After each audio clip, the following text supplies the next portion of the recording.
Olá, bonita e bonito. Nós estamos preparando, né? E para receber o nosso convidado de hoje no Conte Sua História. Inclusive, o Conte Sua História está bombando, né? A gente tem recebido muitos elogios, graças a Deus, do nosso projeto. Nós vamos fazer essa primeira temporada. E o convidado de hoje, né? Tá quase chegando. E antes dele chegar, né? Vamos fazer um carinho para vocês, dar um tapinha no visu. Já já eu conto o nome, um segundo.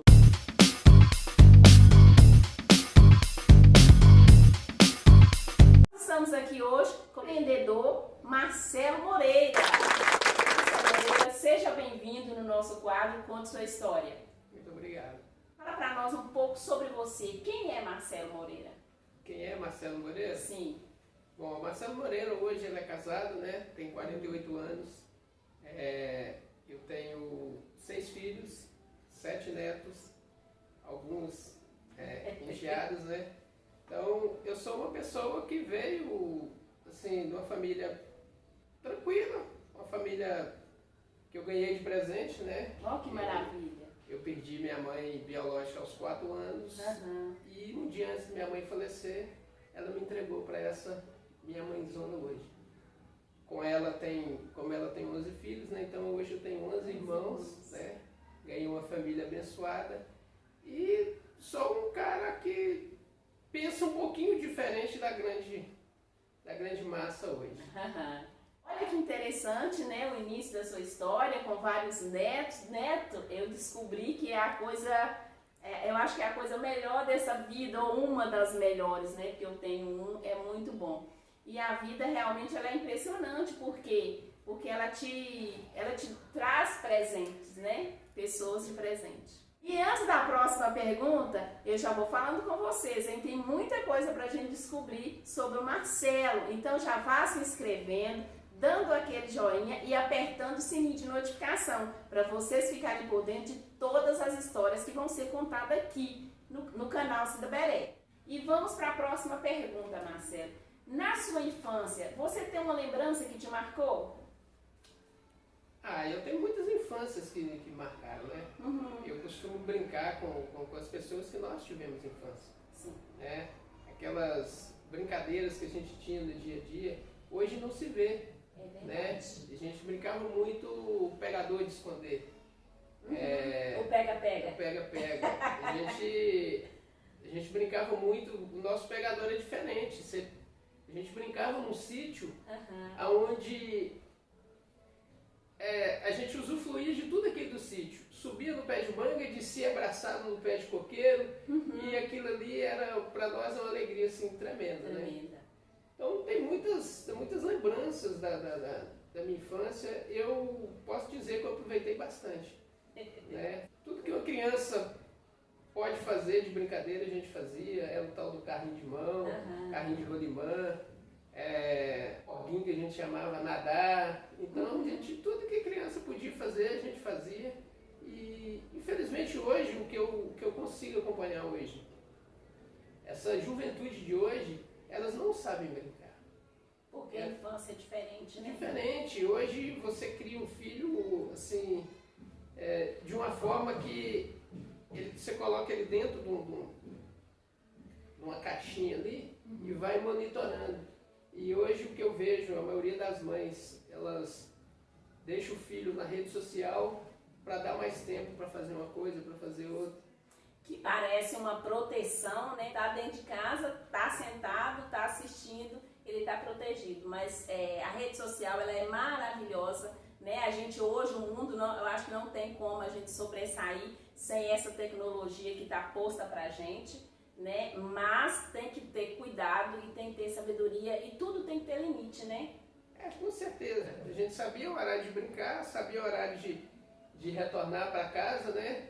E aquilo, a gente brincava brincadeiras sadias, não era brincadeira que não afetava ninguém, e a gente divertia. Sim. Eu costumo dizer que eu fui criança, eu aproveitei demais. Hoje eu vejo que isso ficou para trás. Verdade. E a gente pegando o gancho, né, dessa lembrança da infância, como foi a sua época de escola? Olha, minha época de escola não foi muito fácil, nossa época de escola. Por quê? Porque, como eu relatei, eu ganhei de presente, né, uma família, e nós éramos 11 irmãos, né, comigo 12, e automaticamente tinha muita dificuldade financeira. Eu lembro que a minha felicidade, quando eu fui meu primeiro dia de escola, eu frequentei o jardim, fiquei 2 anos no jardim, meu primeiro dia de escola, uma sacolinha de arroz, um caderno e um lápis e uma conguinha que eu ganhei do meu pai. Então aquele para mim foi o dia assim, mais feliz na escola. E eu sempre fui um cara ativo, eu sempre fui assim, eu sempre fiz alguma coisa. Por exemplo, eu na minha infância, a gente morou perto do Ceasa, e naquela época eles estavam, aqueles galpões de feijão, galpão de arroz, empacotadoras.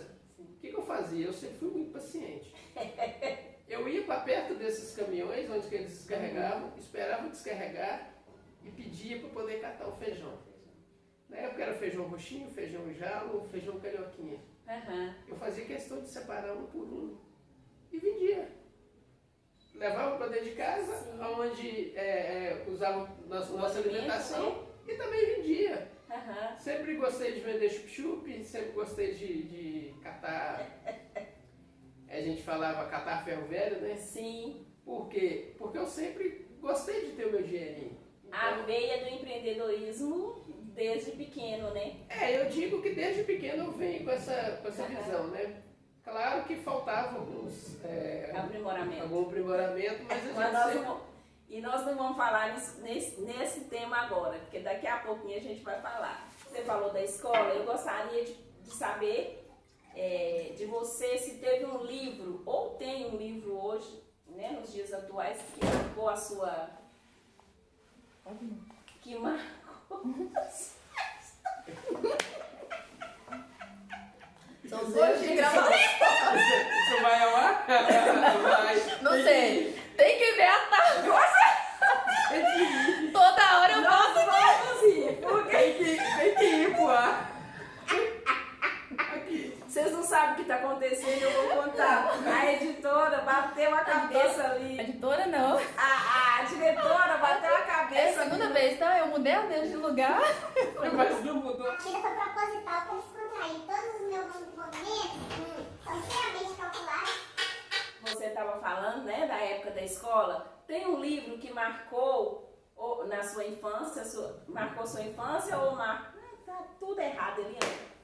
Tem um livro que marcou a sua infância ou que marca a sua vida hoje?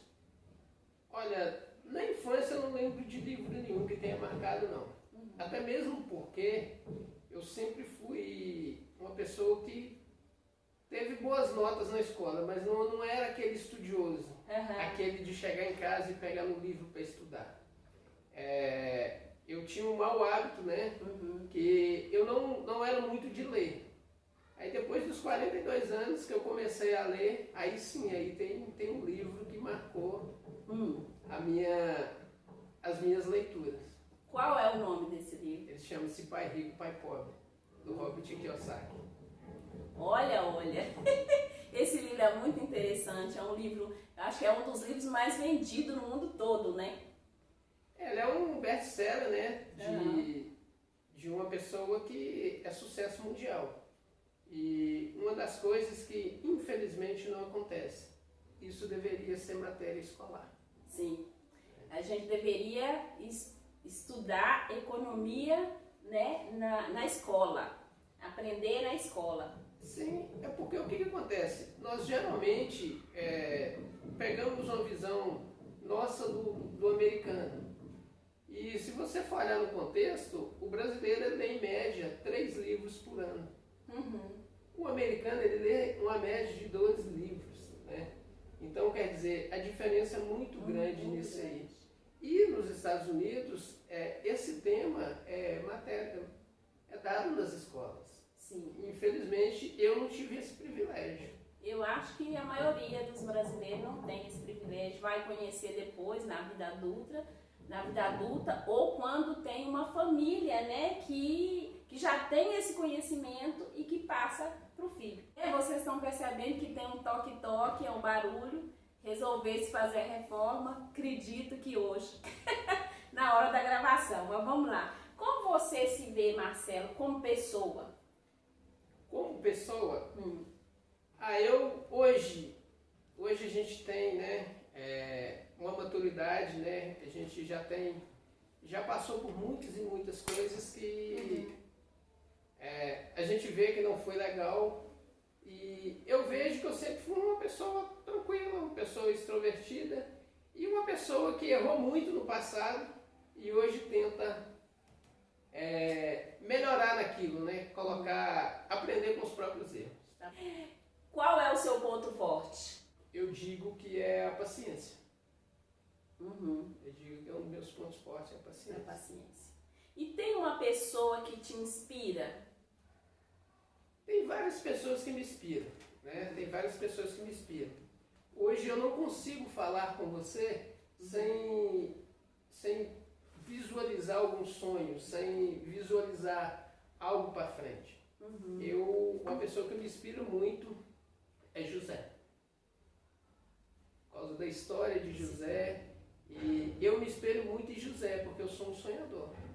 E José é do Egito, né? Do Egito, bíblico, né? Isso. Tem alguma coisa que você mudaria se você pudesse voltar no passado? Não, tem várias. Tem várias coisas. Que bom, né? Cite uma. Eu não atuaria tanto como eu atuei numa das piores áreas da minha vida, que foi o vício do jogo. Jogo, né? É. Você já foi viciado no jogo, então? Muito. Qual era o jogo? Eu jogava muito cartas, né? Jogava baralho. Ah, valendo. Na época a gente jogava pife, cacheta e depois ensinaram um tal de raminho e eu passei praticamente 30 anos da minha vida jogando fora por causa do baralho. Consumiu muito tempo, né, da sua vida. Eu costumo brincar uma coisa, tudo que eu não tenho hoje, eu agradeço a baralho. Vamos lá para a próxima pergunta. E se você tivesse 1 milhão, o que você faria? Se eu tivesse 1 milhão? Hoje. Meu Deus, 1 milhão na vida de hoje, de quem tem a mentalidade que eu tenho, eu conseguiria mudar a realidade de milhões e milhões de pessoas. Você pode ser mais específico? De que forma, mais ou menos? De que forma, por exemplo, hoje a água corre sempre para o lado do mar. Sim. Eu com 1 milhão hoje, eu conseguiria fazer ele facilmente transformar em 2 milhões. Por causa de quê? Por causa do mercado que eu atuo e a proporção que o capital hoje me gera, pelo conhecimento e entendimento que eu adquiri nesses 6 anos que eu venho estudando esse mercado. Sim. Como você se despertou para o empreendedorismo? Eu sempre gostei. Eu sempre gostei. E eu sempre mexi com alguma coisa, por exemplo, eu trabalhei no SEASA há 25 anos. Eu trabalhei de carteira assinada 2 vezes só. Eu sempre fui autônomo. Né? E eu costumo dizer que é o seguinte, hoje infelizmente o que as pessoas fazem? Se você hoje é um funcionário público, sim, você atua, vamos colocar aí num posto médico. A grande maioria das pessoas, elas querem fazer menos do que ela é cobrada. E eu sempre fiz além do que me era solicitado.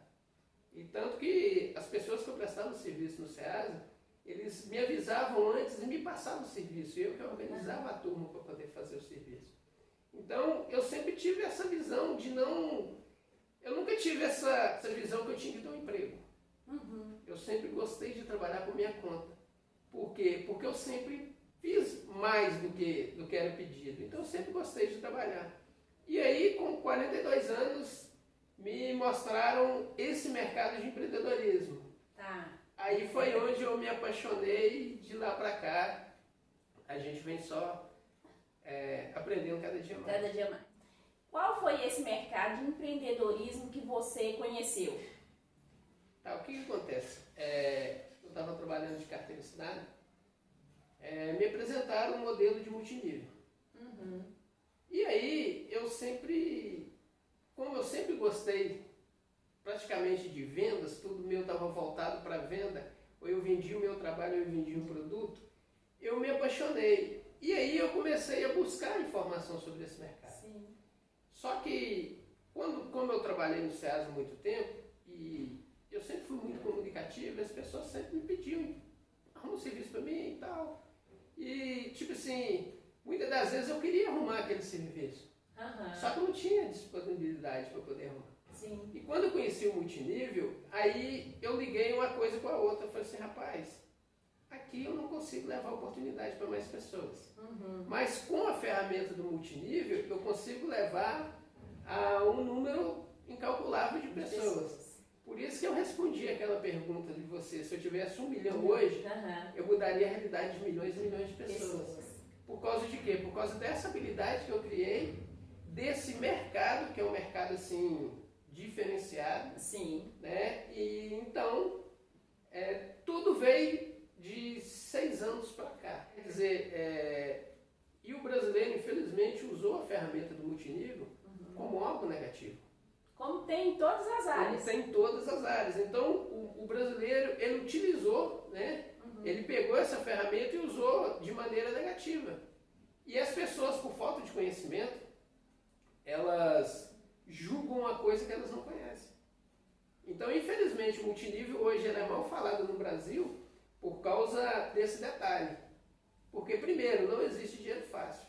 Sim. As pessoas entram no multinível, elas têm a possibilidade de mudança de vida. Mas é com muito trabalho, com muita dedicação. Não tem a disciplina, né, no próprio negócio, como tem a disciplina trabalhando, servindo outra pessoa. Você me vê eu fazendo o meu trabalho às escuras. Porque o que eu conheço hoje desse mercado foi abrindo mão de assistir um jogo, abrindo mão de assistir uma televisão. Para quê? Para estudar. Eu li meu primeiro livro com 42 anos. Né? Hoje eu tenho vários e vários livros. Hoje eu tenho o hábito de ler. Que maravilha, uma história muito linda, né? de aprendizado. Né? Não foi tardio, porque assim, nunca é tarde para se aprender. Né? E conhecimento, independente de qual área que a gente adquire, é uma coisa nossa, né? Enriquece tudo que a gente vai fazer. O conhecimento ele traz esse enriquecimento para a gente. Vamos para a última pergunta. Como você, Marcelo Moreira, empreendedor, gostaria de ser lembrado? Eu tenho um propósito. Eu quero ser lembrado da seguinte forma. Onde os seus netos vão agradecer os meus netos por eu ter existido. Sim. Por quê? Porque através de mim, os avós deles conheceram algo que mudou a realidade da família. Sim. Então, por exemplo, a nossa cidade de Ribeirão das Neves, ela lembra positivamente que eu existi. Sim. Por quê? Porque com toda a dificuldade que eu tenho hoje, eu levar isso para a nossa população. Porque muitas das vezes as pessoas acham, não, ele quer o benefício financeiro. Claro, eu quero ter uma casa boa, ter um carro bom, cuidar bem dos meus filhos, dos meus netos, quero. Só que eu quero deixar um legado. Sim. E um legado que eu quero deixar para as pessoas é a mudança de mentalidade. Porque, infelizmente, o nosso sistema hoje brasileiro, ele quer isso, que você fique refém dele. Né? E tanto que os números mostram isso. Se você for olhar, o dinheiro está na mão de 3% da população. E a grande massa desses 3% nem escolaridade tem. Mas criaram habilidades que nós, com escolaridade, não criamos. Sim. E eu quero levar essa mudança de mentalidade para as pessoas. Esse é o meu objetivo, eu quero deixar ser lembrado por isso. Quando eu recebi o convite para ser entrevistado, foi, meu Deus do céu, as bênçãos tá vindo assim. A intenção do Conte Sua História é realmente isso, porque a gente vê muitas pessoas que já chegaram lá dando entrevista e falando, só que tem gente que são guerreiros anônimos, são pessoas que estão ali, que sabem o caminho das pedras, que tem certeza que vai chegar, mas ainda tá no processo. O intuito do canal é esse, né? De ouvir essas histórias, de trazer essas histórias, e as histórias inspiram.